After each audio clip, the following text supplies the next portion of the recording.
پخیر راغلی او هرکلی تاسو ته په کمپیوټر ورلډ کې زه محمد ادریس او نن به موږ د لومین څلورم نمبر ټیوټوریل جوړو. په دې ټیوټوریل کې به موږ ډسکس کوو ساوند اینڈ آوټډور پلیس. راځو خپل ټیوټوریل طرف ته. فار ایگزامپل موږ د دې نه یو نیچرل یو ټری راواغسته، موږ دلته کلیک کړه او دې ځای کې دا موږ ولګوله. دې دپاره څه موږ د برډ یا د نور څه ساوند راغلو نو را به شو ساوند ته. دې ساوند ته به راشو، یو ساوند به چیک کوو. دا د ایرپورټ ساوند دی، دا هم د ایرپورټ دی.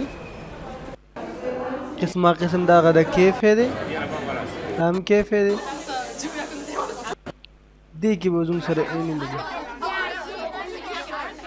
کراؤډ، دا هم کراؤډ دی. کراؤډ دا هم کراؤډ دی او دا هم کراؤډ دی. نیچر ته به راشو.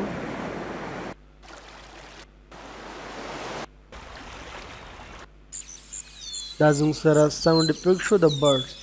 دا به دې نه کلیک کړو او دلته به کلیک کړو.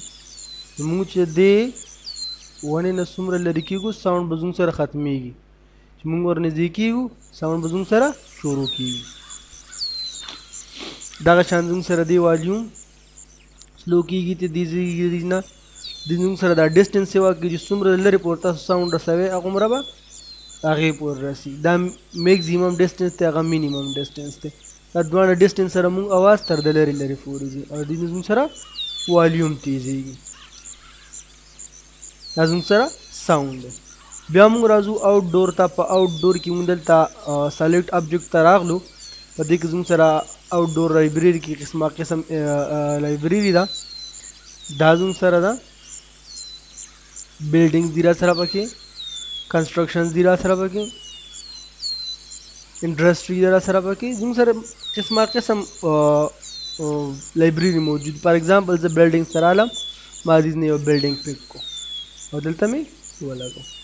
سره دا بلډینګ دلته جوړ شو. اوس زه راځم یو ورسره خواته بل پک کوم، دې نه به سلیکشن والو. فار ایگزامپل ما دا یو پک کو او دلته مې ولګو. اوس ورسره دا زه روټیټ کوم، د سایډ ته ورسره لګوم، بله به ورکو روټیټ، دا به کلیک کړو او داسې به دا روټیټ.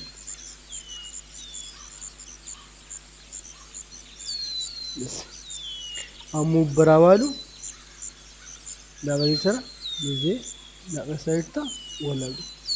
دا زموږ سره آوټ ډور شو.